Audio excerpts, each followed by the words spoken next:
What's up, guys? This is Noah. You're watching Sounds Good.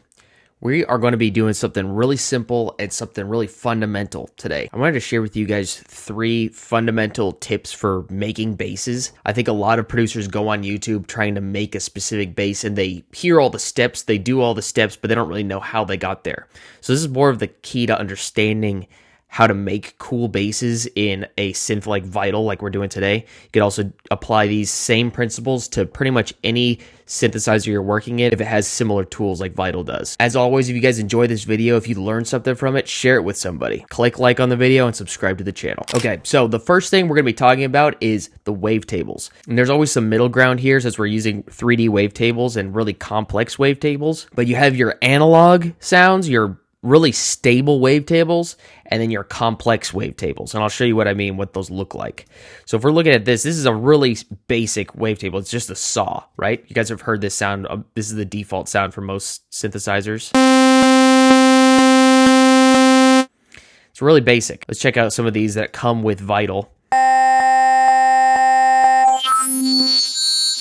See, we can slide through here. It has a lot of complexities to it. And you can see in the waveform even. See, it's not just like one smooth shape. It's a bunch of little shapes, and that's what gives it the texture. So when you understand that, first of all, you sort of understand, okay, the complex ones are for texture, and the simple ones are for power. So let's actually start designing something right now. I'm going to use an analog sound right here. I'm going to use this sine wave. And I'm going to bring it down 3 octaves. You'll be able to hear the difference in these basses too, especially when you're using complex wavetables. They work best at these low octaves.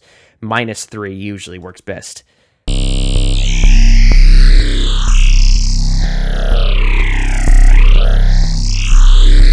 Something else to note too when you're using the simple wavetables, bring the phase down to 0. So if you look up here, if I have the phase up, you see how it's changing all the time? That's going to affect the stability of your sound. So you want to keep these simple ones down at 0. You can keep these complex ones higher. That's the differentiating factor there. Simple versus complex. You want to sort of combine them together to create something new. Now, the next thing that we're going to be talking about is movement. Movement is probably the most important element of designing basses because it's what gives your sound life. Because this sound doesn't really sound that cool, right? It needs to move. It needs to do something. That's what gives it the intrigue.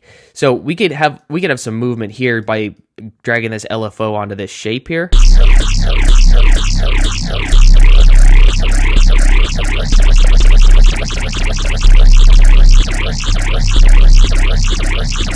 It sounds cool, but I think we could do a little bit more with it. So we're going to engage some filters. I'm also going to turn this range down here.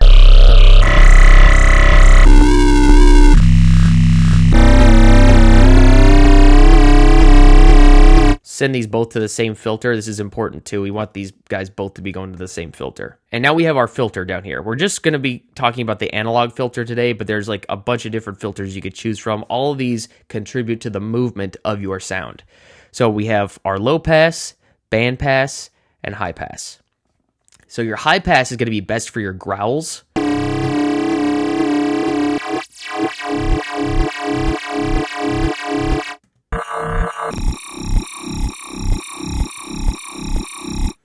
Let's get this turned up a little bit too. And then your low pass and band pass are going to be better for those like quick little whips and sort of like those bass house basses.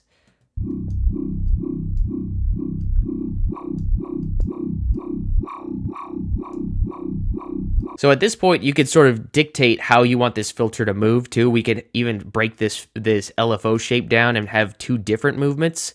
Maybe we have this one and then this one comes in a little bit sharper.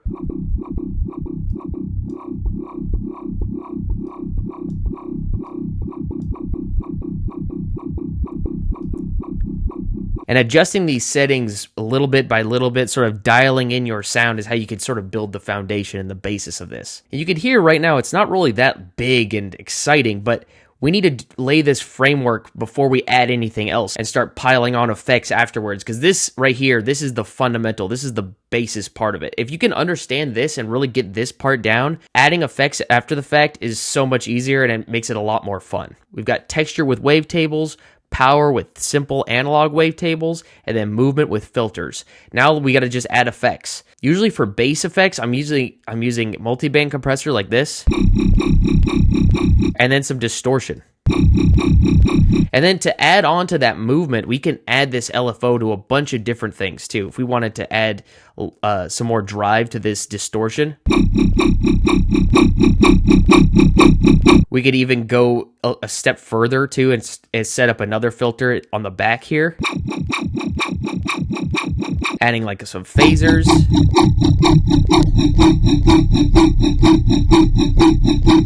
When we add these effects, it builds on top of the foundation that we've built already, which is super important because if you get that solid foundation, right, with the movement and the right textures, now you can make these small adjustments here at the front end, and after you pile on some effects, let's add like an amp. I'm just going to throw on some stuff here. Let's throw on amp, some OTT, maybe some disperser.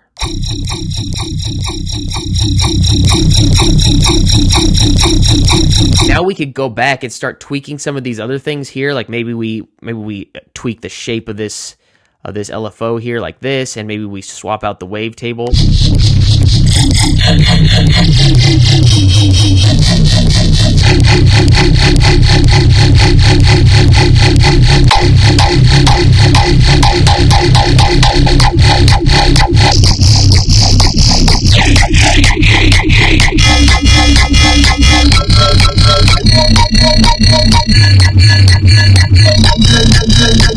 You can see that sound design gets a lot more fun when you build out the entire bass, and then you can go back and know what you're changing. You know what you're doing by changing those fundamental elements at the beginning. So I hope this was helpful for you guys. If it was, be sure to hit like on the video and subscribe. We'll see you guys next week.